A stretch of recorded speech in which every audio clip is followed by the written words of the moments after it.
Okay.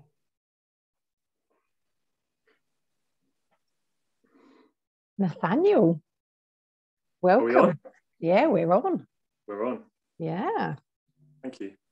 I'm so excited to have this conversation this evening about anxiety. We only met for the first time a few days ago, didn't we? Had our first conversation, and just felt that anxiety was a topic that we could both relate to and maybe help others with. Yeah. So it seemed like an important topic to cover. But before we get into it, are you able to just briefly introduce yourself and sum up what you do? Yeah, I can. I'm really looking forward to this as well. And given the post that I put in the group a few days ago, it seems like it's pretty relevant to everybody, or everybody who responded anyway. So I'm a coach based in the southwest of the UK, and anxiety is one of what I consider to be one of my special subjects, really, because I struggled with it for so long. Mm-hmm. And I do quite a few different things in my business. I'm running men's groups, which is how we've connected. I do some work, some one-on-one work with business owners and execs and things like that. And I also do quite a bit of work in the mental health space, specifically with military veterans and police, through a social enterprise that I support. And a lot of that work in particular is around anxiety. And so I see it come up across the board, actually, with everyone that I work with.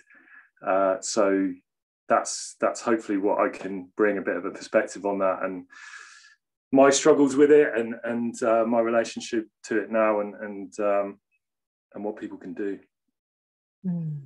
Thank you. So anxiety is something that we can all relate to.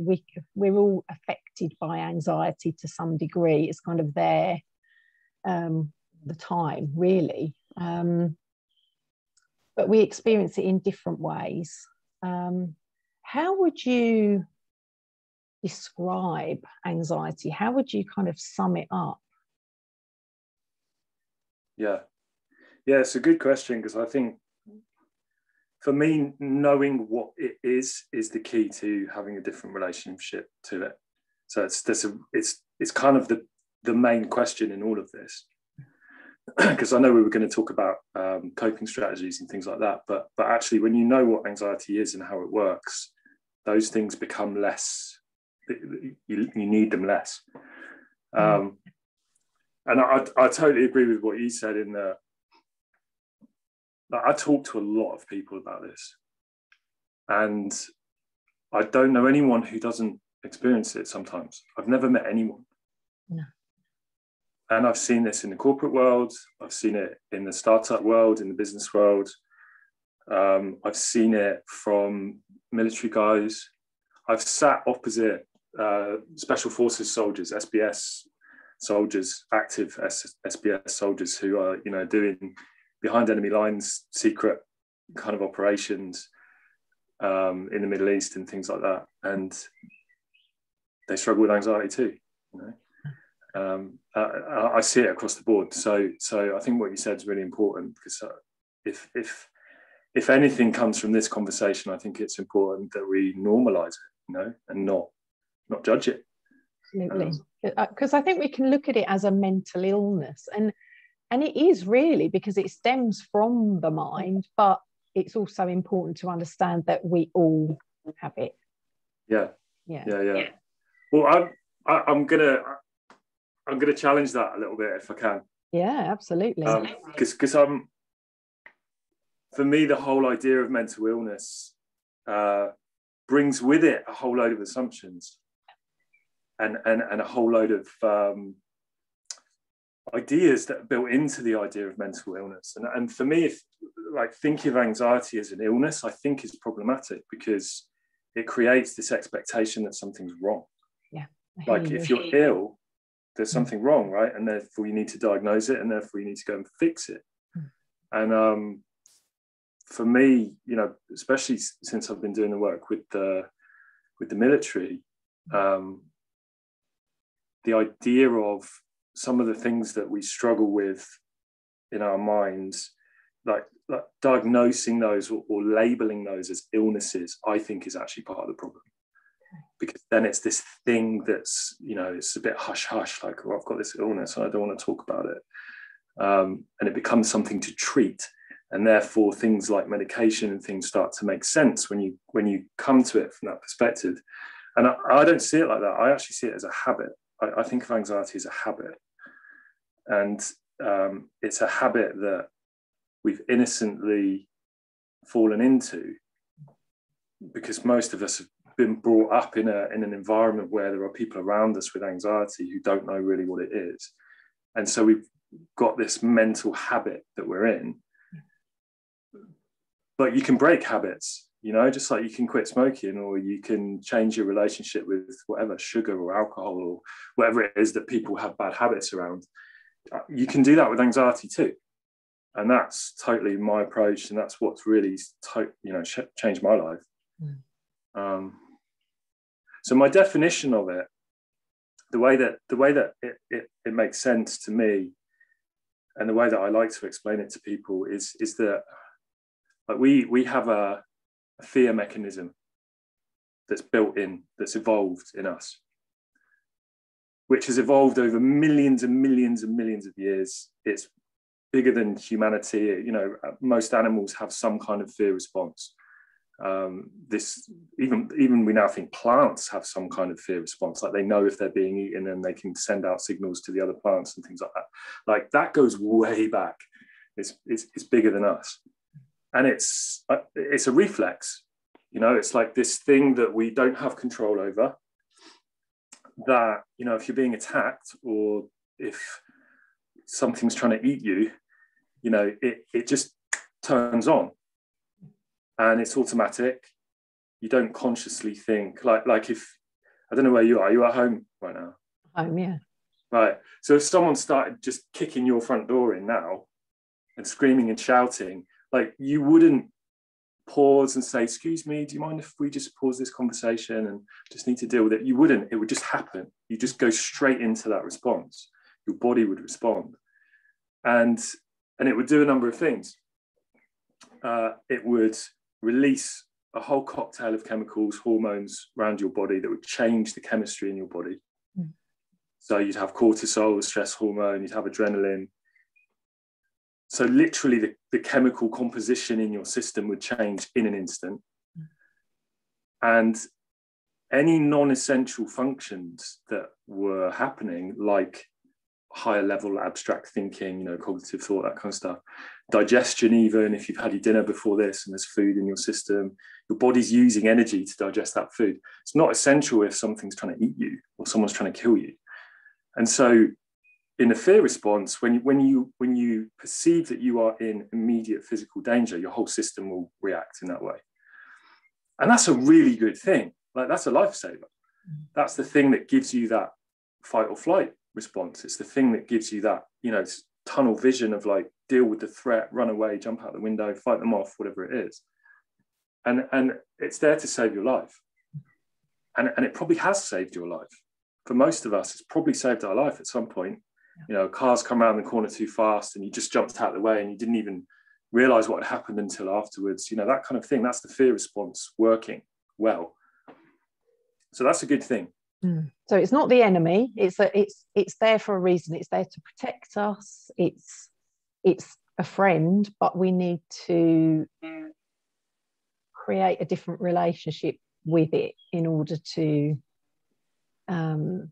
So when you just said about, you know, animal response, when we think about, so for example, my dog will be laying around relaxed around the home until the door knocks, and then she's ready to go. Yeah. And that would be wonderful if we could all be in that kind of more trusting flow, whereby we know that we can go when we need to, but also we know that we're safe to relax when it's not needed. Yeah, I think that there's an important distinction here in that fear is a good thing.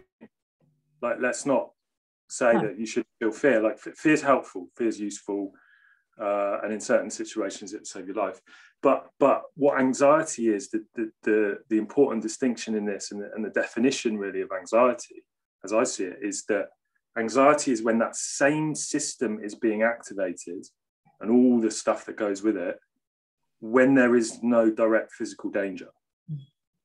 And that's the bit where it comes unstuck.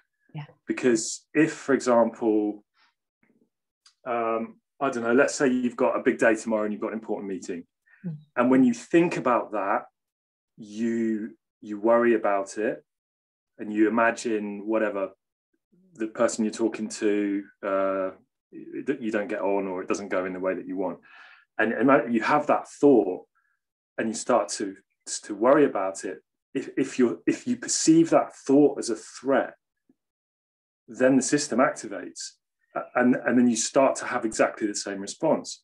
And so all of a sudden you've got all this adrenaline running around, and you can't think straight. You're not digesting your food properly. You're literally your like high level cognitive thinking is trying to shut down because it thinks you're in danger. But you're sat at home on the sofa. Yeah. There is no danger. And that's the thing with anxiety. That's what anxiety is. And the challenge I think we've got in our increasingly complex, crazy world is that system. I mean, they reckon that system evolved to operate every couple of days. You go back to kind of hunter-gatherer kind of societies. When you're on the hunt, let's say, you need it. Or if an animal charges into the camp, you need it. But that's not happening that often. Whereas now, it's something like 20 to 30 times a day that system is getting activated. Even these things, like the beeps on your phone and stuff like that. It's active. You start, oh God, what's that? It's an important message, and that fear response is just being triggered constantly, and that's what anxiety is. And it's understanding that and being able to discern in the moment when it's happening. Am I actually in danger or not? That's the thing that really makes a huge difference. And it can be life-changing. It was totally life-changing for me. Yeah. Because the body can't tell between or differentiate between an imaginary scenario. So we're building something up in our minds to be really dreadful. This could happen. This might happen. They might say that. They might think this. I might make a fool of myself. What if this happens? They're all imaginary scenarios that are going on in our minds. Yeah. Because ultimately we don't want to be rejected. That's our kind of fear response. And the body can't tell the difference between an imaginary and a real scenario. So it's triggered into this high response, high alert. And we're using up all this nervous energy constantly and wasting all this energy.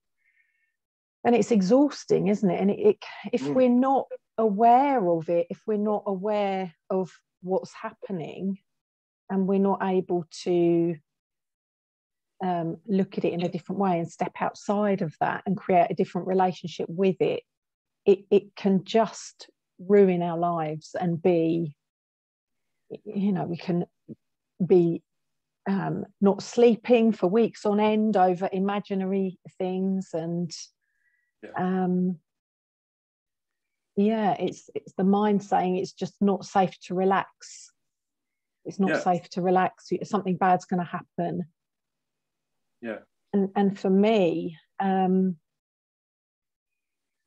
think we often think of anxiety as something that's in the mind, and although it does stem from the mind and the fear-based thoughts, it's very much, as you've explained, experienced in the body. So, for example, for me, I'd say my stomach will contract. That's where I will feel tense first, and then it'll probably in my head later, and then across the shoulders and in the back, and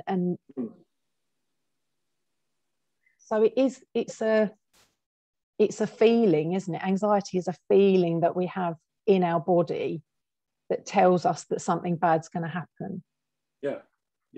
We think something bad's going to happen, and like you said, it's debilitating. It's really debilitating. Because the body is a mind-body system is the most complex thing that we know of in the universe. Like, it's super, super complex, and we are these extremely advanced, constantly fluctuating systems, and the system has evolved to deal with that response in the way that it evolved to operate. So your system can handle adrenaline and cortisol if it's not happening too much. It gets released and everything shifts in the body, but then your body can process it and deal with it. But for someone who is dealing with anxiety on a regular basis, and for a lot of people it's every single day, you're effectively like marinating yourself in these hormones, and it's toxic. And we know, I mean, this is proven. Like, we know in medicine that chronic stress is a contributing factor to all chronic conditions. If you've got some kind of, whatever it is, a skin problem, some kind of autoimmune condition, whatever it is, someone who is experiencing stress, it will exacerbate the condition. Conditions flare up because of the chemical cocktail basically in the body. So it is hugely debilitating and emotionally exhausting. Like, when people are experiencing a lot of anxiety, or any strong emotion really, but like, particularly with the guys I see coming in, when people first come into Rock to Recovery, which is the social enterprise that I mentioned, like, very often they're exhausted.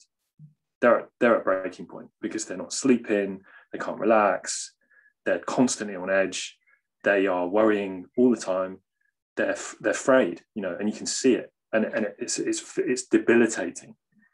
And you see when people start to drop that and they start to relax, you can see it's like they get younger. You can just see the tension drain out of people's faces because they're so tense and they're so physically holding on to all of this stuff. And when they relax, you can see it's often at the end of conversations, they're like, I just need to go and sleep now, because it is so overwhelming. And so it's a very physical thing.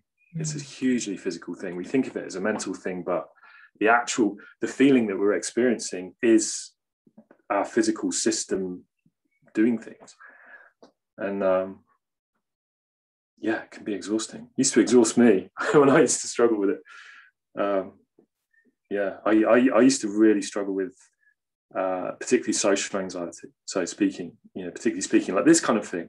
I mean, we're not talking to an audience now because we struggled a bit with the stream, but like, the idea of talking to someone in public for me used to terrify me. And unfortunately, because where I ended up work-wise, I used to do that quite a lot. And one of the things that I would find is, so I used to work for an agency, and I very often go into clients' offices and I go and do a presentation in the morning. And sometimes, the presentation would be the first thing that I would do. And so I'd go in and it would be 9 till 9:30, and I'd do this presentation to a room full of people. And I'd get through the presentation and I would be exhausted. And it would be 9:30 and I still had the rest of the day, and I was expected to stay in their office and work. And sometimes I couldn't. I'd literally go and hide in the toilets and go to sleep because I was just so overwhelmed by it. And it was crazy, it would wipe me out for a whole day. Just the fact that I was so uncomfortable about speaking to some people for 20 minutes. It was very, very physical. I can relate to that totally. I had with the social anxiety. With speaking in front of groups of people. So interestingly, when I was really young, so when I started school at the age of 4, I was a really young communicator and I read really young. So when I started school at 4, I was confident to read to the class. I used to read stories to the class, and the teachers thought, wow, this is some child, this prodigy. Yeah. And but it was very natural to me. It was just natural, and I loved doing it. I loved sharing what I knew. So that was kind of my natural gift, if you like. And then I don't know what happened along the way, but within a few years, that confidence had completely flipped. And my worst nightmare was to speak in front of other people. And like you, I used to have to give presentations at work. I worked in marketing and communications, and you know, sitting in a boardroom and challenging views, you know, things that I felt, no, I think I've got a good solution to that. I've got to say it. And I built up so much anxiety and tension, you know, around speaking. And I used to get so many throat problems as I was growing up. So somewhere along the lines, this confidence, or that the thought pattern had changed, and a different message had got into my brain, that I wasn't safe to speak in front of people. That's a really insightful thing that you just said there. This is really important, because it comes back to what I said earlier about anxiety being a habit. We learn it. No child is born with anxiety.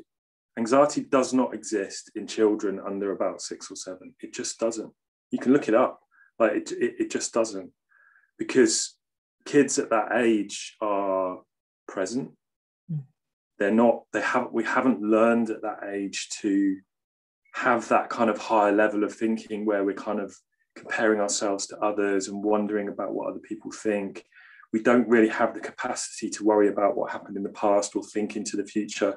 We don't have any of that at that age. We're born present, and we stay present until we start to develop that sort of higher level of intellect. And when we do that, that's when we start getting caught up in our own thoughts, and we start to worry. We start to go, oh, am I cool enough? Or am I good looking enough? Or am I going to make the team? Or does she like me? Or does he like me? Or what about my grades? Or, you know, we start to, and I really think the school system has a lot to answer for in this, actually.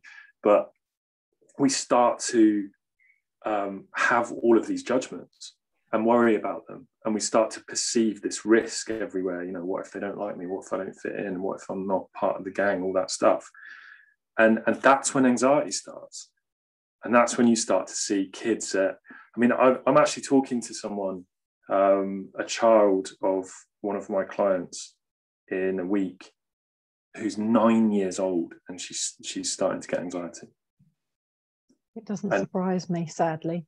Yeah, and it is really sad. And you know, the reason I'm working with him is because he struggled with a lot of anxiety. And I look at it, I haven't talked to her yet, so I'm sort of making a guess here, but I think she's learned it. I think it's a learned thing. I look back in my history with anxiety, and my mum was really anxious. She still is sometimes, you know, very wary of other people and things like that. And I think whereas my dad's completely not, doesn't care what anyone thinks. And I think that I picked that up along the way somewhere, unconsciously, but it's like this thing that's learned. So what you said, I think, is super, super important. Like anyone, kids are our best teachers when it comes to understanding the mind. You just look at young kids and you go, well, they're not struggling with this stuff. They don't have any of that stuff. There's the answers are there, you know. I think we pick up these messages along the way. We're born, as you say, we have no anxiety. We can cry out, and we know someone's going to come and tend to our needs. We love ourselves, we love our bodies, we love everything about ourselves, and we're totally free. And things like, you know, belching and farting and stuff like that, when you're a toddler or a baby, your parents will say, oh, well done, that's brilliant, and laugh at it, and it's great, and it's accepted. And all of a sudden it's like, don't do that, don't speak too loudly, don't show yourself up, don't, because your parents don't want you to be rejected. And so so we're all trying to kind of then fit into this,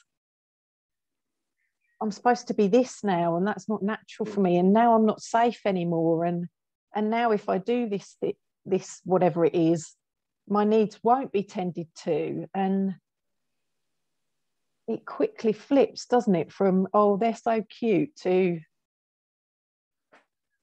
just conform now. You have to conform. One of the descriptions that I quite like of kind of the work that I do, and I think that you do as well. And you know, people who are in this sort of area do is like help. Like the first few years or the teenage years is like your parents or whatever environment you're born into, like trying to help you to fit in, trying to get you to fit into the system so that you can do all right and have a nice life, you know. But then we lose ourselves in that because we're trying to conform to something that often really is not who we are or who we even want to be. And at some point, usually in people's 30s, but I've seen it, I work with quite a lot of people in their 50s who kind of have this kind of experience. At some point, people just either have had enough of it, or they go through some kind of breakdown or something, you know, and have a real midlife crisis kind of thing, and go, what the hell am I doing? And then seek some help. And then someone like me or you turns up, and it's like, we're now trying to help you to be you and strip back all of that stuff. So it's like it gets created and we get forced into this mold.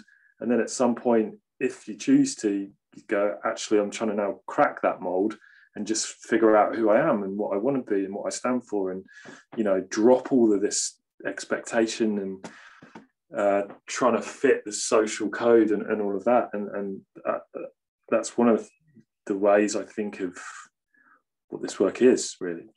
It's helping to see through that stuff, see through the conditioning, and, you know, realize that all of these judgments and expectations and thoughts about who you should be and what life is and all of that, they're not necessarily true. They were made up. And probably 90% of them. Yeah. And it's probably not even yours. Like someone else made them up and tried to impose them on you, society, or, you know, your family or your school or the culture that you're born in, you know, the whole Western kind of thinking. It's like we didn't choose that. We're born into it. Yeah. And then at some point we go, hang on a minute, I'm not sure I like this. Totally. Yeah, we sign up to so many agreements, don't we, that unconsciously, and then we have to wake up to the fact that, as you say, actually I'm not sure I want to agree to this anymore. Yeah. Something that is really commonplace with my clients, and maybe yours too, is this saying, I'm just an anxious person. I've always been anxious. I'm just an anxious person. My mum was anxious and is anxious, and that's just the way I am. Yeah. And that's something that that's a point that I really want to get across, because everyone is so much more than their anxiety, and no one is just an anxious person. Yeah, totally. Can I share my story on that? Please do. Because I think this is one of the big traps, I think, and it's not just anxiety, it's any kind of thing. We tend to identify, decide who we are as an expression of whatever we've experienced or what we felt, the story we've got of ourselves, ego, basically. I am this kind of person. I am that kind of person, as if, you know, the version that you have in your mind in any given moment is who you are, some kind of like fixed entity. And that shows up in so many different ways. You know, it's not just an anxious person. I've heard people say, well, I'm a corporate person, so, you know, I don't know, I couldn't possibly do anything different. I've heard people say, oh, I'm a marketing guy, so I can't possibly do anything other than that. I've heard people say, you know, I'm a child abuse survivor, so, you know, that's me ruined basically for the rest of my life. And it's a story that we've got. And yeah, like you said, you're not that. That's you're not your CV. You're not your name. You're not the series of circumstances that happened, and you're definitely not your emotions. You have emotions, you experience them, but you definitely don't. They're not who you are. And I think for me, that idea, that's what stopped me even seeking to figure out my anxiety for most of my life, really, because I'd always had it. I just thought, well, I'm shy. I'm a shy person. And people have told me, I've heard people say, well, you're shy. So I'm just like, yeah, I'm shy. Like I had this identity as I am a shy person. And therefore my identity of being shy justified all of the stuff that happened. I'm in a room full of people and I'm feeling really nervous and awkward and, I don't know where to look and just like feeling like I need to run away. Oh, well, of course, because I'm shy. And so it becomes this loop. It's sort of self-reinforcing.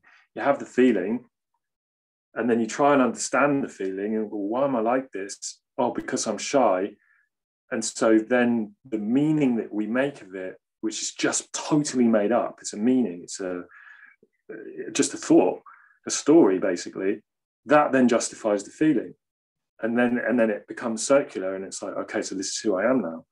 And so for me, that was like, well, that's who I am. So suck it up kind of thing, And I was like, well, in my head for ages, it was, I kind of saw it as like, you're born with this body and there's not really much you can do about it. So suck it up. And I kind of thought, well, you're born with your psychology. You're born with a personality and therefore you can't really do anything about it. So just deal with it kind of thing. And so for me that, I never even thought to do anything about it. And it was only when I got to, I think I was 31 or 32, and I had a panic attack in a meeting at work, which was, I can laugh about it now, but at the time it was horrendous. It was so awkward and embarrassing, and I didn't know what happened, and like totally freaked out. And that had never happened to me before. And I'd got really nervous and I struggled to communicate and stuff, but I'd never had like a proper full-scale freak out like that was. And that really, pushed me over the edge. And for the first time ever, really, in my head, I went, no, that's not right. That's not normal. What the hell was that? And I remember having the thought, I just never, ever want to have that experience ever again. And because I was so embarrassed. And that prompted me to get some help and to seek some answers, really. And I found some and I got some help really quickly. And like literally within a couple of days of getting the right help, it was like I had a totally different understanding of my whole anxiety kind of response and all of that. And I had some ways to not be anxious in the kind of situations that would normally make me anxious. And I was still in the corporate world at that point, so I was still doing a lot of public speaking and all that kind of stuff. And I stopped being anxious in those situations, and that for me totally blew my mind. I could not get my head around it. It was like my whole model of the world and who I thought I was and how I thought the world worked, it just got totally shattered, because it was like, wow, who I thought I was stopped existing in that moment. And that was really weird at the time. I was like, I could not, intellectually, I didn't get it. I was like, my whole sense of me, my ego, personality, all of that was like, just got dissolved. It was a very weird experience at the time, but that's what got me really fascinated in this whole area of the mind and, how that even works. Because, when your whole sense of self kind of gets melted in front of you, it's like, whoa, this is now what, but that can only happen when you're not identifying yourself with your feelings or your story or your body or whatever it is that you sort of that you identify yourself with. Yeah. So we have to. So two really important points there are, one, the disassociation. So coming away from who we think we are, to have a new perspective, but also asking for help. And that is something that comes up time and time again, is that I don't think any of us really like asking for help. And I would say I found it difficult to ask for help because I view myself as a very capable person. But now I'm very comfortable with asking for help. But I think we carry different stories around what that means. If I need help, it means I'm inadequate. If I need help, it means I'm weak. And I'd love to hear your perspective from, you know, your male perspective on that, and the kind of stories that perhaps go along with the fear of asking for help. Let me just speak to the first point first, and then I'll talk to that. I mean, you know, all of us have 1,000 different references for this. Like, if you, in any given moment, like today, let's say, so we're talking today, we don't know each other that well. You know, we're talking to a group potentially here. If, whatever, half an hour ago, in my head, I'm going, well, who am I to talk to this group, and what have I got to offer, and what if they don't like me, and, you know, I haven't had my hair cut for ages, and what if I look like an idiot, and what if I forget what I want to say, blah, blah, blah, blah, blah. If that's going through my head, which it does, because I'm a human, then I will, and if I believe it in that moment, if I believe like, oh, maybe I'm not good enough or whatever, then in that moment it's true. That's how the human experience works. Like, whatever you perceive in that moment is what you experience as real. So if in that moment you're feeling not good enough, or you know, unsure or insecure, you're going to experience it as real. And it is real in that moment. So you can't deny that. That's why, like, everyone's got their version of this, because it is real. Everyone has those little moments of like, oh, what if it doesn't work, or, you know. And yet the same is true on the other side. Like, if in that moment you have a different set of thinking of like, well, what will be, and I'm just here to talk and share, and, you know, even if everyone thinks I'm an idiot, I'm doing something that I believe in, and I'm at peace in that moment because I'm thinking that stuff and I'm perceiving it to be, or whatever I'm perceiving, I'm experiencing as real, then that comes through. And so, like, that different perception, like you said, that's available to anyone in any given moment.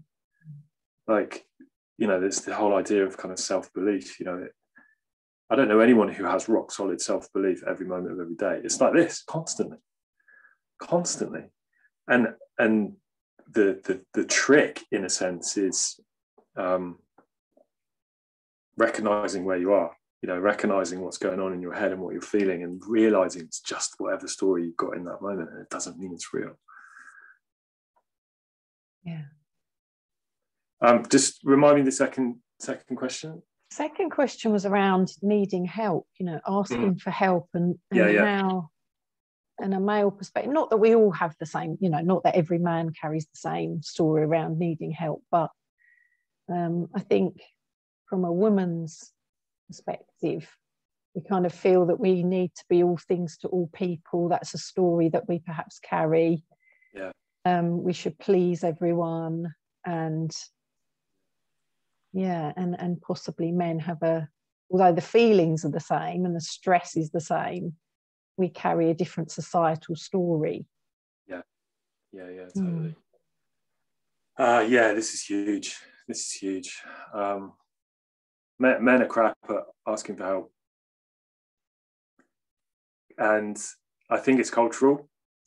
I think it's part of the, like we talked about before, you know, we're innocent in this. We've been born into this culture. We happen to be in this time and in this place where the ideas that are common across people, which is basically what culture is. It's just a set of beliefs that a lot of people think and tend to agree on.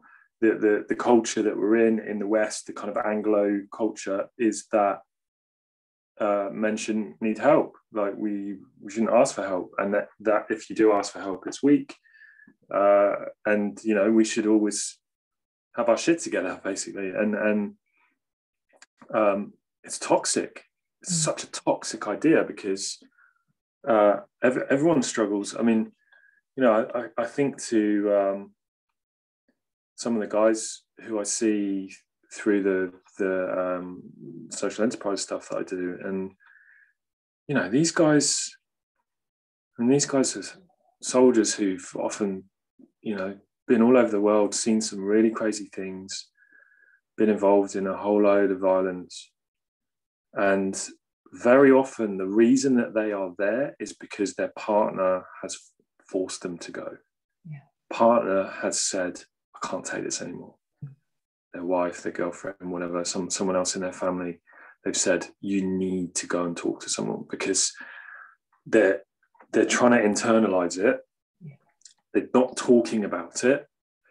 But it doesn't go anywhere like that. So all of that emotion is just bottling up. I liken it to, this tankard. It's got water in it, by the way. I'm not drinking tonight. It's Tuesday. It just fills up, and then all it takes is one little drop. Someone says something, someone flicks them a finger on the road, or little argument with the wife, or whatever it is, and one little drop, all of a sudden it spills out everywhere. And that can be really messy. That can mean going on a bender. It can mean disappearing for days. It can mean violence. It can mean all kinds of really bad stuff. In the worst case, it can be suicide. I see that too in this work. And it's because of a huge part of it is it's just being internalized, and it's never being dealt with. And the way that most guys seem to deal with it is avoidance. So I'll just do something else. I'll go for a run, or I'll go and drink myself stupid, or I'll go and chop wood, or I'll go and do something, just like get away from it. But again, that doesn't fix it. It's just avoidance, and it's still there. And most of the guys who come in, they will say things like, I've just got a really short fuse. It's like, I just can't, one slight thing, and it's like boom, and you get this huge explosion of rage or sadness or whatever it is. And it's really interesting because so the way we connected is because we got talking, because I'm doing a bit of research on this, because I run men's groups and I run retreats, which is a space for guys to come together to drop the judgment, drop the ego, and just connect. And I decided a few weeks ago it would be really interesting to get a female perspective on it. So the last few days I've been talking to lots of different women and asking women about what they see in the men in their world, which is how we got talking. And it's so interesting to me because, there's a few big themes coming out, and one of the things that's coming out loud and clear is that, the man in my world, whether that's partner or brother or dad or whatever, really struggles to communicate when he's struggling. And the thing that's really interesting is the women in our world can see it so clearly. It's like, it's obvious to them. They can see it, because we go quiet, or we don't want to talk, or we just, yeah, I'm fine, even though, all the body language is like, I'm not fine. And it's so clear to the world of women that the world of men really need to be able to vocalize and to say, actually, you know what, I could do with a conversation, or I'm not okay, or I'm worried about this, or this thing's not working for me and I'm not happy in this relationship, or whatever it is. But we don't. And the funny thing that I still struggle with this, right? And I've been exploring this stuff for years now, and I still struggle with this. And the thing that always makes me chuckle when I think about it is, like, every time I ask for help, I get help. Like, it's always the struggle. It's always the thinking about the asking that's the problem. Whenever I actually go, you know what, I'm just going to ask for help, I get it. Someone helps me, and I grow, or I learn, or I get what I need, and it's like, why didn't I just do that before? And like, the asking is never, like, people love to help each other. It's such a natural human thing to help other people. Like, people love to help. And we're all good at different things, aren't we? So we all like to bring something to the mix. And like sometimes people will say no, sure, but that's okay.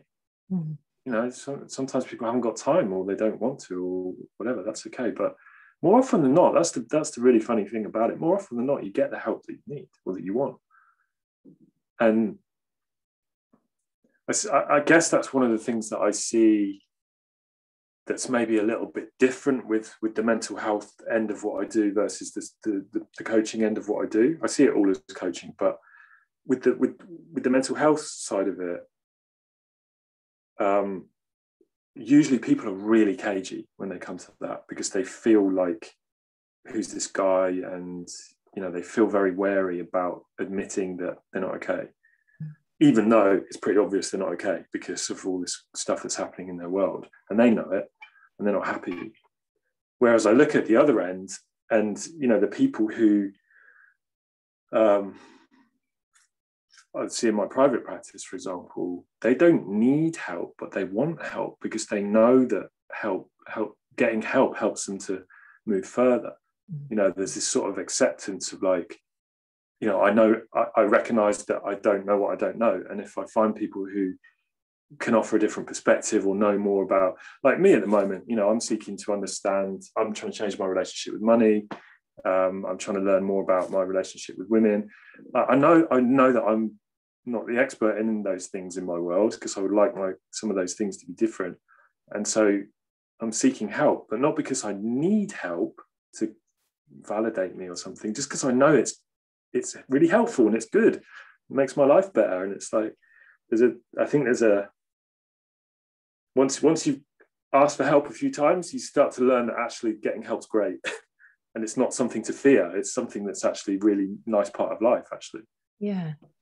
And I love the word grow there, the fact that we asking for help and moving beyond this, we can move beyond this anxiety. If we don't ask for help, if we don't change the way that we view anxiety, because it's a choice. We can stay stuck in anxiety forever, and we can label ourselves as anxious, and that can be it. But if we want to grow, if we want to evolve, and I think one of the big struggles we have is that the mind is so powerful with the stories it tells. It has us forgetting that we're mind, body, and spirit. But a big part of us always knows that we're meant for more. So there's this kind of soul yearning, whatever you want to call it. There's a knowing within us, a greater intelligence, a greater knowing that is constantly yearning to unfold, to evolve. We know we're meant for more than this. And so there's a constant battle going on between the stories that our mind's telling us and what the soul wants and needs, which is torturous, really. It's constantly tormenting. And unless we can find a way to break through, it's unthinkable, really. I mean, when I think about what I've kind of had to push through in order to evolve, that's come with huge anxiety to get back to feeling confident to speak in front of people. I've had to really challenge myself and put myself under huge pressure. But also that's come from a state of knowing, a place of knowing, this inner knowing. So it's another voice. It's another voice that says, this is what you need to do. When I think about, so I left the corporate world and started up a well-being business. And that soon evolved. I was running meditation groups, which I've done for 12 years now, I guess. It's become my thing, I guess. And so speaking in front of groups of, 12 people, at the beginning felt really uncomfortable, but I pushed through that, and it just became very, very natural. And then when I got a feeling that actually I need to evolve again, because there seems to be an annual cycle for me. It seems to be springtime every year. I get this, it's like something wants to emerge. It's this really uncomfortable feeling, which I've become very comfortable with now. It's just become a natural part of my growth cycle. But I had this feeling that you need to do something bigger or more. And I remember sitting outside and just closing my eyes and just feeling into that. What, you know, what would you have me do? What would my soul, whatever you want to call it, have me do? And I saw myself standing on a stage in front of a big audience. And that was my absolute worst nightmare, my worst nightmare. It just, my whole body went into, you know, serious anxiety and tension. And I got on the phone and I booked a hall with the stage, and I did it that same day because I just knew that I had to do that. Yeah, that's brilliant. And I've become okay with doing that now. Another thing was, so if maybe 4 years ago I trained as a funeral celebrant, and that's a big thing, you know, delivering a service in front of a grieving audience. Yeah, the holding the space wasn't the challenge for me, or the writing, the creating the service. It was delivering it. And what if I got it wrong? What if I let the family down? All of this anxiety, and you know, that would just be awful if I let anyone down at a time like that. Huge anxiety. And I just joined. So my mum was singing in a gospel choir, and she invited me. She said, "Oh, you'll love it. It's so uplifting. It's not, you know, it's not preachy in any way. It's just uplifting. Come, you'll love it." And I joined, and I still love it. And when we learn a new song, they invite, so the choir leaders say, "Oh, does anyone want to sing the solo part?" And the solo part is ad-libbing at the front on a mic with the choir singing behind. Well, that would be my worst nightmare. And my soul went, "Go on, walk forward, you need to do this." And I did. I just walked forward and I grabbed this mic and I sang this song, and quite a few of us tried out. Anyway, I got the part. So and it wasn't just, we had to perform this in front of 600 people.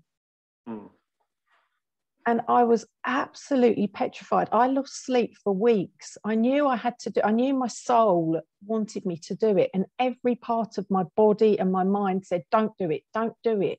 You're gonna make an idiot of yourself. You're gonna let everyone down. You're gonna get it wrong." All of these stories.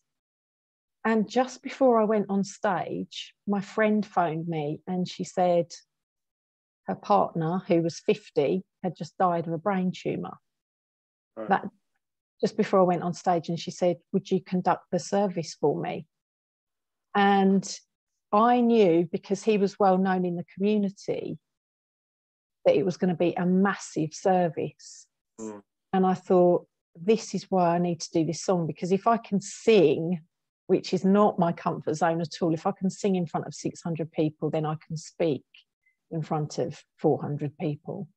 Yeah. And I think if we can break through the mental story and find another way and tune into that bigger voice, for me, that's my drive now. That's now what overrides the stories in my head.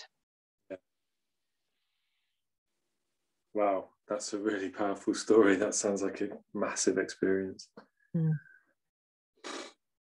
Yeah, me too. Like I hear you, and I think that's the level that is so much deeper than coping strategies, for example. Like when you're in touch with that part of you, coping strategies start to make less sense. Like you just don't need it as much, because, and don't get me wrong, like I survived on coping strategies for a good couple of years before I sort of started to understand the deeper aspects of this. But that's the thing, like, and this is, you know, some people find this sort of woo-woo because it starts to get into kind of spiritual kind of language, but it's not. This is very scientific and practical. The only thing that's creating the anxiety in a given moment, if you're not in direct danger, right? If you're not in an actual fear, you're not under any physical threat. So it's not fear, it's anxiety. If you're experiencing anxiety in that moment, the only thing that you are struggling with, that you are dealing with, is your own thoughts. That's it. If it was an actual threat, it would be fear. It's not fear. It's your own thinking. It's and literally the way we think is we make up pictures and we make up stories in our heads. Like, you know, when you worry about singing in front of a group, like I guess what it would be is you're making up a picture of like you sounding awful and people looking at you and being like, oh my God. And, you know, you make that picture up in your mind and then that's what you feel. And that's what the anxiety is. And when you see through that, when you see the mechanism of that, when you realize when it's happening that I'm just making this picture up and then I'm experiencing it as real. Like if you go to the cinema, you know, if you go and see a horror movie in the cinema, not that most of us have probably been to the cinema for a long time, but you know, you go in there and you know it's not real.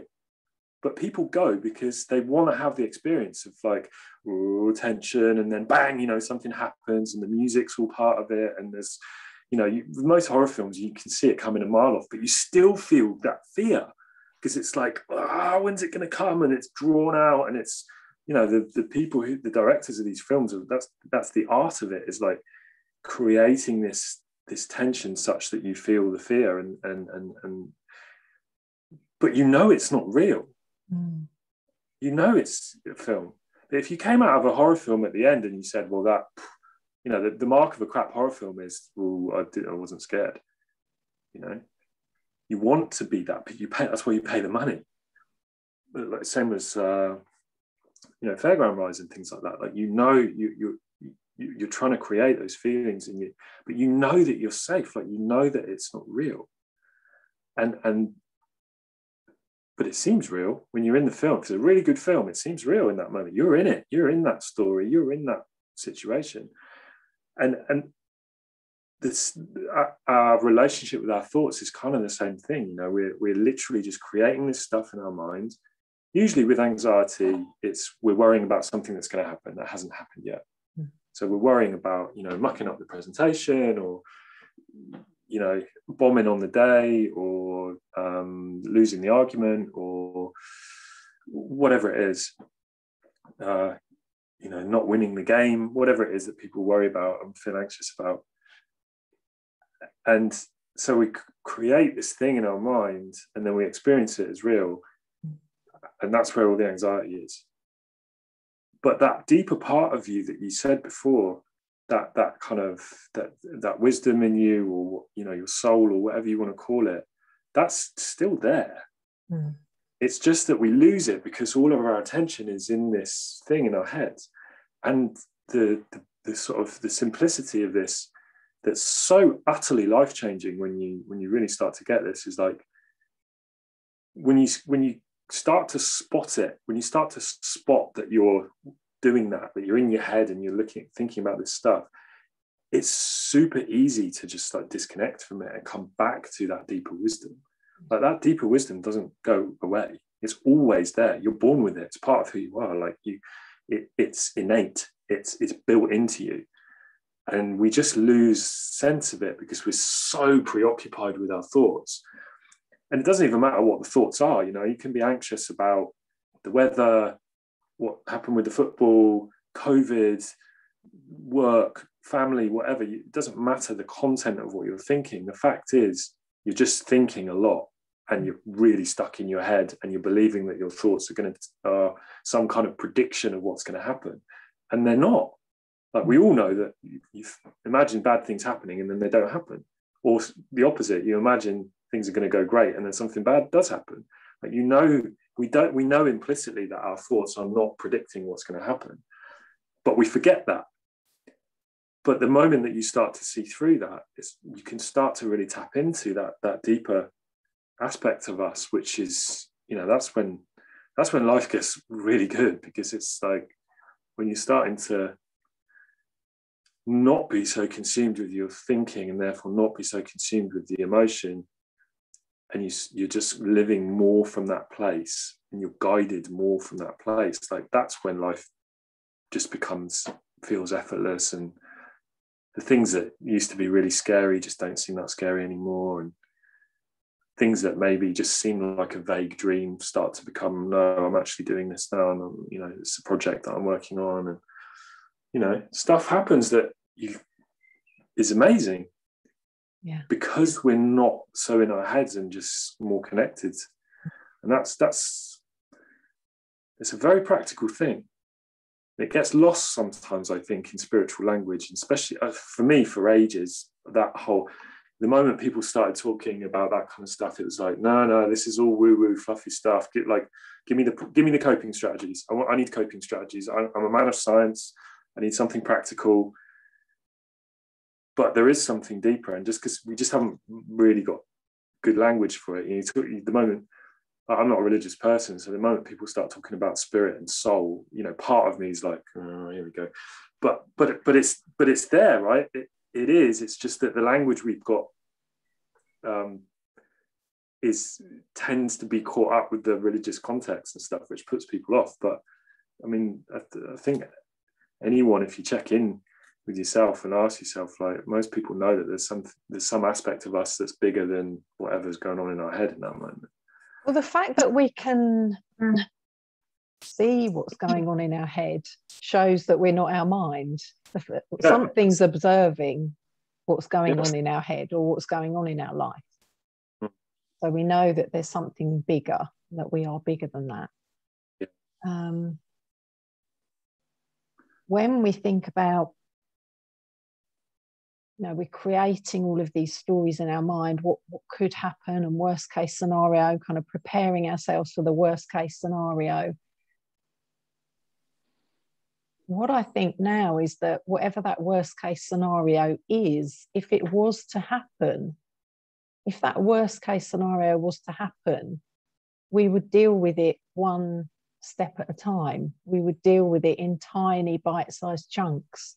It wouldn't be this massive, overwhelming thing. It would just be dealt with. And that really helps me as well, to put it back into a manageable, practical perspective. Yeah, we tend to forget. We tend to anticipate that we're not going to be able to deal with stuff. We sort of lose confidence in ourselves in a sense of like how we're going to perform in the future. And actually, the reality is, for anyone who is listening to this right now, anything that you've ever had to deal with, you've dealt with. Otherwise, you wouldn't be listening to this right now. No. And I know for me, if I think back, even just the last 5 or 6 years, I left the corporate world 5 years ago and started an e-commerce business, ran a startup for a bit, started a coaching practice, moved countries, like broken up after a very long relationship. Like, there were times in the last few years for me where I've just, it's felt like, oh man, this isn't working. I'm not happy. I'm not okay. And actually now I look back on it and I go, well, no, I dealt with all of it. It's quite uncomfortable at times, sure.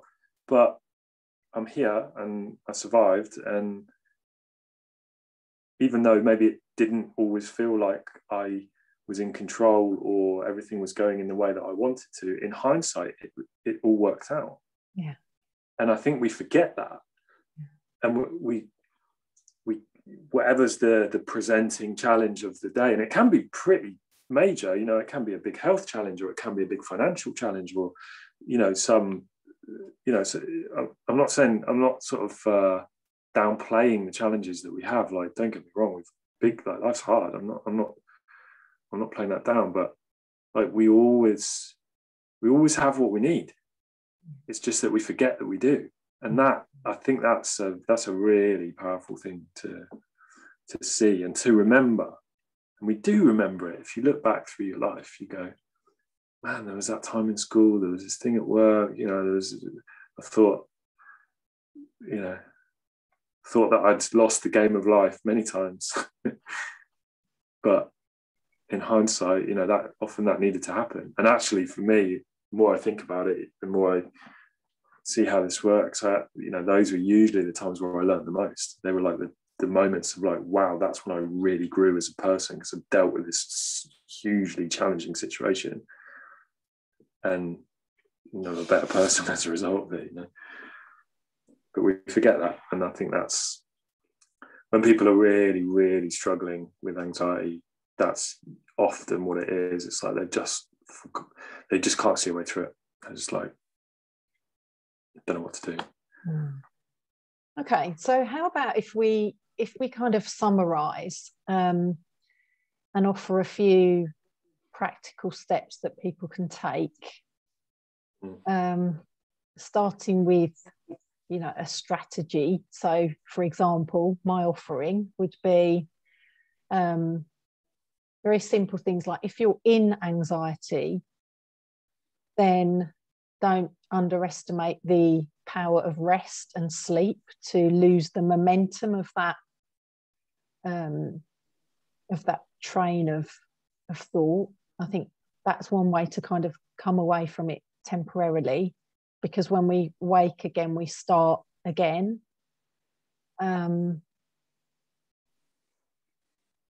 Other things might be definitely asking for help.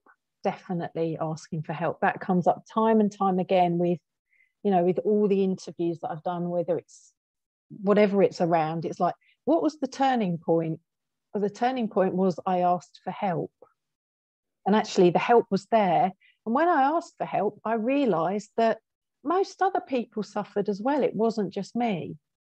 And that's such a big revelation that, wow, all of this stuff in my head that I thought, because it keeps us so separate when we're in our minds and disconnected, we can believe that it's only us that's struggling in this way. So when we ask for help, when we reach out, we realize that we're not alone.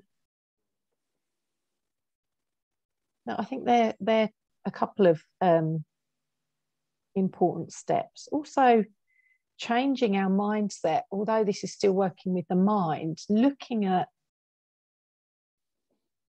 inspirational, motivational, looking at watching other people, listening to other people that have overcome even worse, situations that logically we can say, well, okay, well, they've done it and this is what they did, so I know I can do it.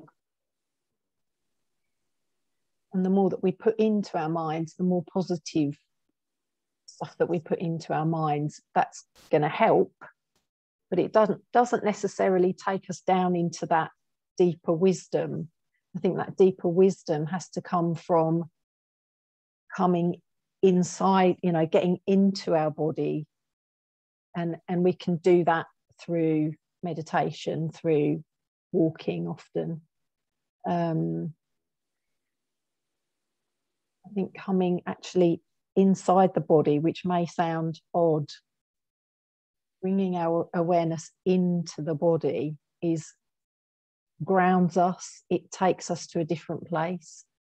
And that's where we can start to hear wisdom, which comes from within us. It's not some woo thing. It is like the truth of who we are is there waiting to be heard.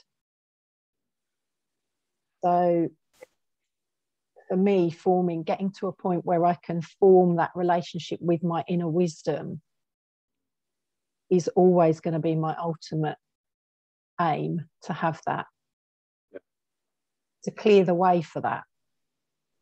But we have to start somewhere. So I wonder what you might add to that.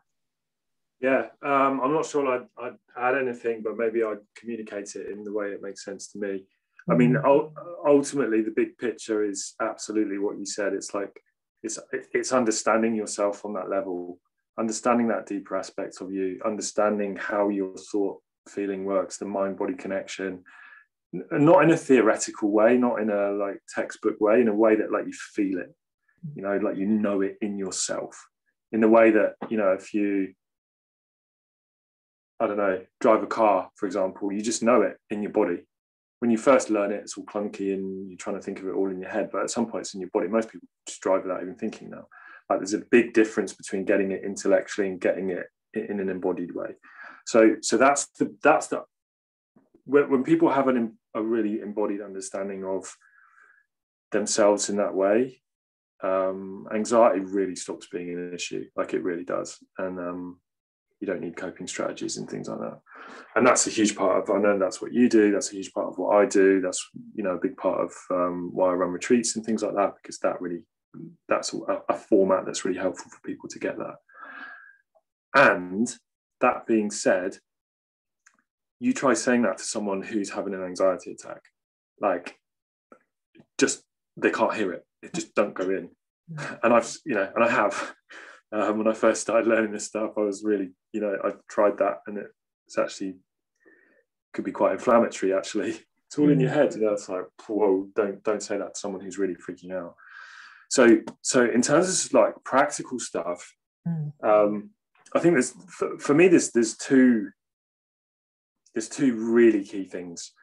The first thing is stop the judgment of it. That's number one, because anxiety is anxiety. But then when you start having all your thoughts about your anxiety, oh, I'm a loser, I'm a weak person, I'm always like this. But that's just an extra level. That's like pouring petrol on a fire, you know, like the anxiety is the fire. Your judgment about the fact that you're having anxiety, that just makes it 10 times worse. So, you know, number one is like, be okay with the fact that you're experiencing anxiety. Like that's the most normal thing in the world. Like as we started this conversation here, you know, like I don't know anyone who hasn't experienced anxiety or who doesn't. And I've asked a lot of people from a lot of different backgrounds, doing a lot of different jobs, with a lot of different cultural backgrounds, different religious backgrounds, male, female, old, young, fat, thin, like everyone experiences it at some point. So, you know, the judgment aspect is like, please just don't judge yourself. That's number one. Number two is anxiety can only exist when you're preoccupied with your anxious thoughts. That's the only way anxiety can exist. Someone who is present and in the moment cannot have anxiety. Anxiety cannot exist if you are present and your attention, your focus is not in your head and it's in the moment. That's the most simple way to think about it. It's the movie screen, you know, like if you're looking at the screen, you're going to feel whatever's on the screen. If you're not and you're present, the anxiety cannot exist. And so anything that helps you to do that is going to help you to come out of it. So, and you know, there's a million and one different ways to do it. Meditation, like you said, going for a walk outside. When I have someone, and I do often have people, especially when they first come to us with the social enterprise stuff that I do, very often they come in and they're very, very, very anxious. And like, you can't do the deeper work with someone who's anxious in that moment. And one of the things that I find really helpful is to help them to breathe differently, because it's such a natural thing. You can do it really fast, and you know, you're almost reverse engineering the physicality of it. So when people are anxious, the physical response in the body tenses up. So there's a lot of muscle tension. We tend to breathe up here in the chest. So people are breathing. This is an exaggerated version, but people tend to breathe like this. They're like almost hyperventilating kind of thing. And they tend to be very focused, like they're just tunnel vision. And so in terms of like just helping someone just to calm down, like if someone's having a panic attack or something like that, you can use those physical things to almost reverse engineer it. So you basically get people to breathe differently. Breathe through their nose, diaphragm breathing. A really simple one that's really easy to remember is 5-5-5. So you breathe in for 5, you hold it for 5, and you breathe out for 5. You do that 5 times. So do that. Like that will change your physiology really fast. Your heart rate will change. Like your body has to respond to that. And breathing's one of those amazing things. It's like, you know, it's breath is life, and it's automatic, but we can control it if we want to. If you're conscious enough, you can control your breath. So that's one thing that you can do. And also, you know, consciously relaxing yourself. Like most, you know, when we're anxious, you tend to have a lot in the shoulders, a lot of like clenching and stuff. You can relax and like physically relax yourself, and you do the work on the body, and the mind starts to respond. It's just like the body influences the mind. So the mind influences the body, but the body influences the mind too, because it's all part of the same system. So that's, you know, those kind of things are what I would do. What I do when someone comes in really anxious, and then once they're a bit more calm, which can happen really quickly, once they calm down a bit, then we go for the deeper stuff. I like for it's probably more than a year now, I've got a bit addicted to cold showers. I have a cold shower every day now, and it's like you try being anxious in a cold shower, like you just can't. You just get so present because it's so cold, and your heart goes whoosh, and it's like, you know, stuff like that. It's so fast, and it's whatever's going on in your world, you just forget about it because you're just handling the cold. You know, there's lots of different things like that. Exercise, you know, go and do 20 burpees and see if you still feel anxious. You probably won't. You'll probably be huffing and puffing. You know, there's lots of things like that. But for me, they're not to anxiety. They're a short-term thing to break the state. The answer is the deeper understanding that we talked about, and that's the thing that stops you needing to do the coping strategies. And that takes a little bit longer usually, but that's understanding and awareness. But it's totally possible. Yeah. It's totally possible. It's just an awareness thing, really. It's self-awareness. Yeah. Like I still get anxious, right? I'd be lying if I said I don't have moments of anxiety. Trying to think when the last one was. It doesn't happen very often, but like quite often before I'm about to talk to someone, if I'm talking to someone who I think of an example recently of making a big proposal to someone, potential client, and I really wanted to work with them. And beforehand, I started to get nervous. You know, what if they say no? And I could feel it. I could feel the tension in me. And I had that like little panicky, like, 5 minutes before the call. And I could feel it. I feel the butterflies in my stomach. I could feel the anxiety. And that would have, you know, some time ago, I would have come on the call like that. And that would have really come across in how I talked. And I'd been really awkward and all of that. And what I realized now, when that happens to me, first of all, I notice it. I catch it much quicker. I'm like, oh, there's that feeling again. I know it very well because, like I said, I've experienced it many times in my life. So it's like, oh, there it is again. And instead of me going, oh, that means that they're not going to sign up, or they're not going to like me, or I'm going to stutter my words or whatever. And instead of having all the judgment that comes with that, now when I catch it, I'm curious about it. I'm like, oh, what am I thinking that is creating this feeling? And this sort of like open curiosity, like non-judgmental curiosity. Where is this coming from? How am I creating this? And when you ask yourself that question, it's like, oh, well, yeah, obviously I'm thinking that this and this and this is going to happen. And the moment, even just that can just break it. And like the moment you realize that's what you're doing, it's like, oh yeah, that's what it is. Does that mean it's true? No. Does that mean that's going to happen? No. Does that mean, even if that did happen, would that make me a bad person? No. And like all of that can happen in a microsecond, you know, and the moment you realize that, it's like the anxiety just kind of dissipates. And that's an awareness thing. That's not really a practice. It's just an awareness thing. And that's what I mean. You get it, you know, anxiety. I'd be lying if I said you will never experience anxiety ever again. You will, but it doesn't need to be a problem. And that, I think, is the big shift. Yeah, I also still get anxiety. So for me, it comes up as overwhelm at times, because I juggle lots of things, and that's by choice. You know, I do lots of things because I like variety. I like doing lots of different things. I've also been homeschooling my youngest son for 4.5 years, and that's coming to an end. But so there are lots of things that are going on, and sometimes life gets really busy and overwhelm just takes over. And for me, I just recognize that feeling is overwhelm. I need to break the momentum of that. I'm just going to go and rest, because if I rest and I give into it, and you know, what's the thought behind this? Is it that I can't cope? You know, what's the thought that's underneath that anxiety? Actually, what is it? You know, and so just checking in with self. And in fact, running a group of ladies at the moment, one of the ladies posted in the group this morning that she was awaiting some results and she's feeling really anxious. And I said to her, what's the thought beneath the anxiety?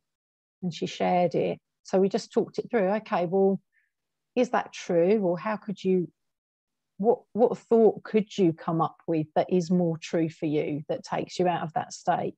And she came up with something instantly, and that broke the momentum. But again, only because she reached out for help. I'm struggling today. Yeah. Okay, well then there's someone there to help you. Yeah. Can I share a funny story on that? Yes, please. Just one of the times when I really saw this in such a different way. So when I was still in Australia, and I caught up with my friend, and he just found out that his girlfriend of 4 or 5 years had cheated on him with his best friend. He was really upset and he was a bit lost. And I met up with him in this coffee shop. So we sat there having this coffee, and it was really heavy. It was like a really heavy conversation. It wasn't anxiety as such, but he was just, you know, he was feeling really traumatized and lost. And I was trying to help him. And it was just, there was so much emotion in that conversation. And so he was talking and I was listening. And we sat by the window, and this super cute girl walks past. And it was summer, and, you know, she wasn't wearing much, and she was really, really gorgeous. And both of us just got totally distracted. And we just lost the conversation, totally distracted by it. And it was a split second, like she just walked past and we were both just like, oh. And then we kind of came back and looked at each other, and we just burst into laughter, because it was so hilarious just how, you know, how simple we are as men, and women have it too, of just like that, you know, she trumped the intensity of that emotion. She didn't even know she was doing it. She just walked past, and it just distraction. That's all it was. But it completely shifted the whole conversation, because it broke the state, because the thought that he was in of like, oh, I've been cheated on, and why is this? And, you know, feeling like he'd been wronged, and all of the heavy weight of it, it didn't get resolved. It just stopped being there, because he was looking at someone, and then he came back, and it was completely gone. Like the emotion was completely gone, and we just laughed at each other, and we're like, wow, we're just cavemen, aren't we? And we laughed about it. But then, because the state had shifted and he was in a different place, then his whole perspective on the situation was different. And he was like, oh, well, I guess, you know, she's kind of proved that she wasn't a good person for me. Like, I obviously can't trust her, so I'm actually better that I'm out of the relationship. And all of a sudden, his perspective was different, because he wasn't caught up in the emotion. And it was such a moment for me, just because I really realized, wow, like it doesn't need to be like, you know, months of therapy or coaching, or it really is in that moment. Where's your attention? Is your attention in this horror story and all of this emotion that comes with it, or is it not? And if it's not, then all of a sudden that stuff looks really different. And it's so simple in that, when you think of it like that. And you could go, well, that's a technique or that's a coping strategy. You know, have when you're anxious, go and sit in the window of coffee shops. But that's not it. Hope like, that someone walks past. Yeah, that's kind of missing the point. That's not it. But that's where a lot of the coping strategy things come from. You know, they go, well, you know, when I go for a run, then I feel better, so therefore I must always go for a run. No, that's not it. It's just that anything that takes your mind into a different place is going to change the emotion. The most natural thing in the world, and that can be a cup of coffee, or it can be walking outside, or it can be someone, cute girl walking past the window, or a cold shower, or a conversation with a friend, or anything. Like anything can do that. And the moment that happens, and you're not in that anxiety and you're not in that emotion, all of a sudden the problem can look really different. And I think that there's a beautiful simplicity in that kind of gets missed when you're like up to here in your whatever your stuff is, you know. So I just wanted to share that because I get probably any guys who are watching this can probably relate to that. Yeah, absolutely. But that was breaking the momentum, wasn't it? That girl walking past, you just broke that momentum in that moment. Yeah. Yeah. She didn't even know she'd done it. That was the brilliant thing about it. It was like she just changed that guy's day and my day. She didn't even know. Brilliant. So I know we didn't talk about, I know you're not here to promote your work. That's not, you know, you're showing up here genuinely to be of service, which is wonderful. What I was really interested to see was the work you're doing, the men's circle work, the retreat work. And I just think it's important to mention that and to share what you do and how that helps men, why it's needed. So I'd love you to share what you've got coming up and how it works. Yeah, thank you. I love it. I really love it. It's one of the things that is the most impactful in my work, really. And in a sense, it's really simple. You know, there's no like magic process or anything like that. You know, I haven't got some like, here's my proprietary 3 steps to changing your life. It's really not that. It's creating spaces for men to talk and to listen and to understand themselves. That's kind of it in a sentence.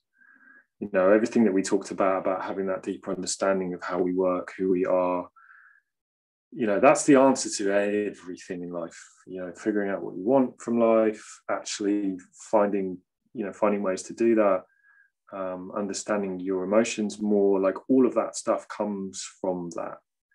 And what I've found over the last few years is that those kind of environments are the best way for that to happen. And it's not like some, you know, it's not a training course or something like that where, right, you're going to listen to me and I'm going to teach you all this stuff. Like, it's not really that. It's almost the opposite of that. You know, we're so used to thinking that growth is going to come from more stuff going in, like new ideas going in. You know, you need more in your head because that's going to help you. And actually, it's the opposite. I think it's the opposite. Don't get me wrong. Like, I've got a ton of books there that I'm reading. You know, like I love learning new ideas, but usually the much deeper understanding and that real growth comes from being able to strip back all of your thinking and see who you are without that stuff, cutting through all your stories and just getting a sense of who you are, you know, and who you want to be in this world. And so that's what it's about. What happens as a result kind of depends on the person, you know. Like for me, I've had huge shifts in my professional life as a result of doing those kind of things, both running them and being in them as attendees. People have massive shifts in their relationships. People have big shifts in their financial situation. People very often drop, you know, long held stories that they've got about their life. You know, the outcomes are broad and deep, but it's very contextual to the person. But I love it, and it just, there's not much of it around, you know. Like this has become so evident to me, like I mentioned before, and like how we met, just talking to quite a few people, and particularly women, in the last few days, just seeking to understand the female perspective on this. And like, you know, most people think, like, you get a bunch of guys together and most people think it's either a stag do or it's a sports thing, or we're just going to burn stuff and get pissed, you know, like that's it. And that kind of is it for a lot of guys. Like that's their way of connecting with other men. And don't get me wrong, there's a place for that. Like I've got my friend's stag do in a few weeks. I'm really looking forward to it. It'll be great. But there's not going to be massive growth from that for me. You know, it'll be good fun, but it's not that. And so what I do now is create those kind of spaces where, you know, the very simple rules are: you leave your ego at the door, no competitive kind of macho bullshit. You don't have to prove anything to anyone. We're all equals. I'm not, you know, the teacher who's going to teach you this stuff. No, we all just get together and have the environment to figure some stuff out. And so that's what it is. It's actually really hard to explain what it is. It's kind of hard to put into words without starting to get all fluffy. But and you know, it's also not like a support group where we're all hugging and singing Kumbaya and, you know, crying on each other's shoulders. It's not that either. Like it's really not that. It's just a place to come and be you, and you know, come and get some answers for what it is, or figure out what you want to do with your life, or, you know, that's what it is. So yeah, it's good, and I think it's needed. I really think it's needed, and I'm doing more of it. So I've got one this weekend, which I'm super pumped about, because I haven't been able to. I've only been back in the country for 18 months. I wanted to do 2 last year, and obviously because of all the lockdowns and stuff, I couldn't. So I've got one this starting Friday, so Friday, Saturday, Sunday. So really excited about that. It's been a long time coming. And then I've got another one in September as well. So yeah, if you're interested. Tell me briefly where they are, because I think, didn't you have someone drop out at the last minute for this weekend? So is there still one space left? Yeah, there is. I had a last minute cancellation. Someone had something come up. So the one this weekend is near Northampton. It's a little house in the countryside, just very quiet, private. And then in September, not too far away, somewhere near Milton Keynes, but again, it's a country location. And it's just, you know, get away from it, turn your phone off for a few days, disconnect from your normal life, and reconnect with yourself and some other people, and yeah, have some fun as well. It sounds really heavy, doesn't it? It's not. It's actually really fun and lighthearted as well. So yeah, really looking forward to it. Yeah. Oh, exciting. Okay, so we can post details, a few more details in the group, perhaps. Yeah, sure. But I agree, it's so needed, so needed. Yeah. Talking to all these women doing the research in the last few days, and like so many of them said, my husband needs to go to something like that. Like, I'm signing him up, kind of thing. I'm not sure what he's going to think about it, but I want him to come. You know, there's definitely that. I think the women in our world see it so clearly. Like, they want us to do this kind of thing. They want us to go and, you know, connect and understand ourselves better. They want that for us, because they can see it's needed, and they can see the value of that in relationships, and that's been a really powerful thing that I've really started to discover in the last few days doing this research. So yeah, I think for me as a woman, I see, and working with lots of groups of women, we're doing the work, and we have been for several years, and becoming more and more self-aware.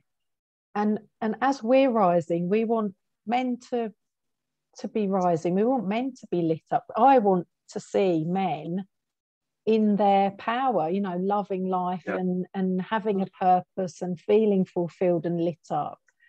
I know we're talking about men and women separately, but we are all in this together, and that's why it's wonderful for you and I to connect and have this conversation, because we do talk a slightly different language. The way that the way that we communicate is slightly different. But we are all in it together.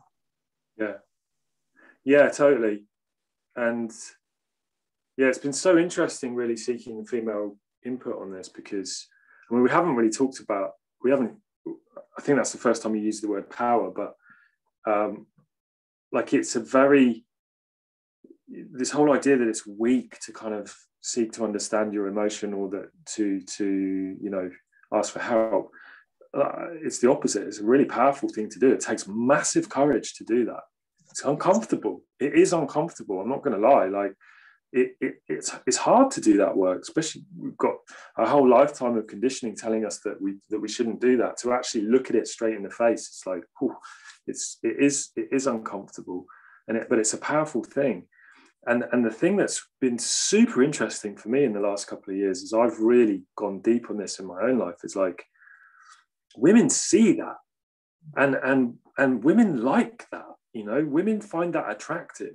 You know, you always used to think it's about, you know, your job status, how much money you've got, how fit you are, you know, all of that kind of stuff is like, that's what women look at as attractive. And actually what I've really begun to see is like, women like men who know themselves and who can communicate effectively what's going on for them, and who are, you know what they stand for in the world and know what they want from their life, and they're doing it. Like that is, as far as I can tell, that seems to be the most attractive thing to women, which it took me a long time to get that. And it's funny because in a way it's like it's the most natural thing as well. When you cut through all the bullshit thinking and cut through all the emotion, and you get like, it's just you being you. Like you being you and really owning that and not apologizing for it, and just being at peace in yourself. Like that's infectious. Like people love that. Men and women love that, because it's like there's that like level of grounding and certainty and just like peace in yourself. Like if like people want to be around people like that, it's great for everything. It's great for relationships, it's great for business. Like it's just good on so many levels. If nothing else, you feel better. That's the baseline. You just feel good more often, but it just makes everything easier, and that's a powerful thing. And so it's really not weak to, you know, seek that. It's really not. And the more I've done with that the last few years, like I'm living a life that 5 years ago, when I left the corporate world, you know, desperate to escape from this life that I'd created for myself, that, you know, from the outside was successful. Yeah, I was doing well, but I hated it, and I was not at peace at all. I did not know myself at all. And now my life is so different, and it's come from that. It's come from seeking to understand and like doing the work, you know, and trying to figure it out and getting help, and like it's totally possible. And in a way, it's like the stripping back of all that stuff. It's not like a load of new ideas. It's the opposite. It's like cutting through all the conditioning and like getting back to who you are and just owning it. That's when life gets really good. And that's why I'm running these groups, because I see so many men who are just totally lost. And it doesn't need to be like that, you know. I so agree. I think we're so caught up in this, I'm not enough and I need this, or I need to do that, I need to become more this, I need to become more that. And actually what we need to do is just reclaim all of who we naturally were born to be. Yeah. And when we do, as you say, everyone and everything benefits. Yeah.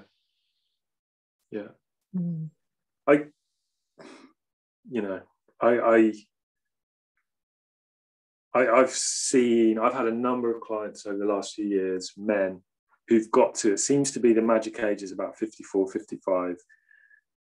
They've nailed it in their career. They've done well. They made a ton of money.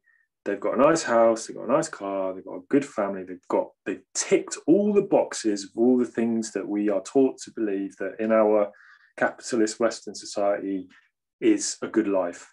And they've done it.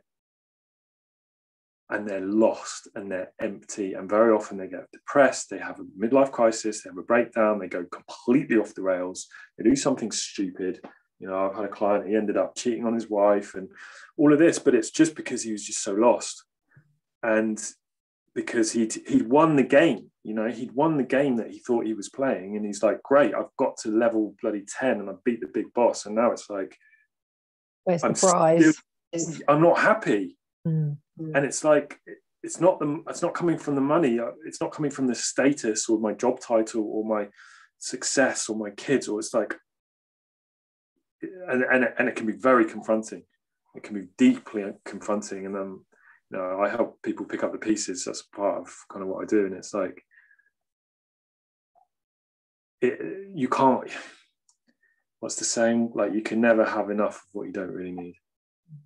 And it's like, you can do all of that stuff, and that's not the answer to you being happy. It's just not.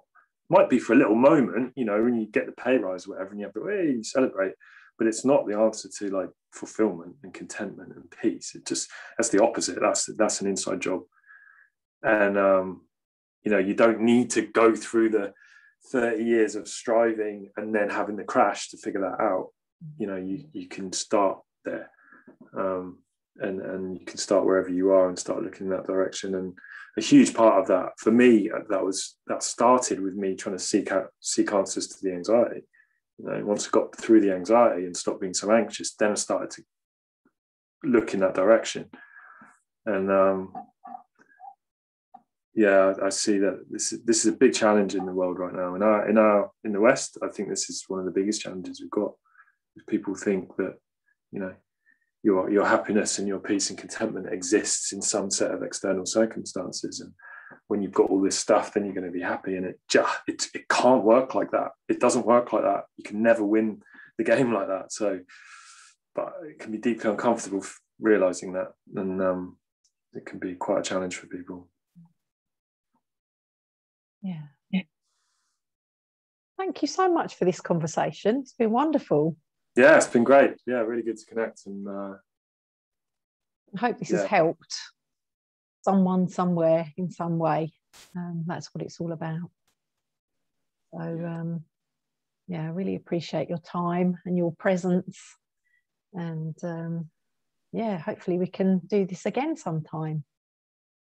Yeah, I'd love to. Yeah, if it's helpful, I'm really happy to contribute in this way. And thank you for having me. Thanks for having me in the group, and thanks for creating this conversation. And yeah, hopefully it does help. If it does help you, let us know, because we'd love to hear that. Absolutely, yeah. And what else you might like to see. Nathaniel, thank you. Nice one, Jay. Okay, take care. All right, thanks.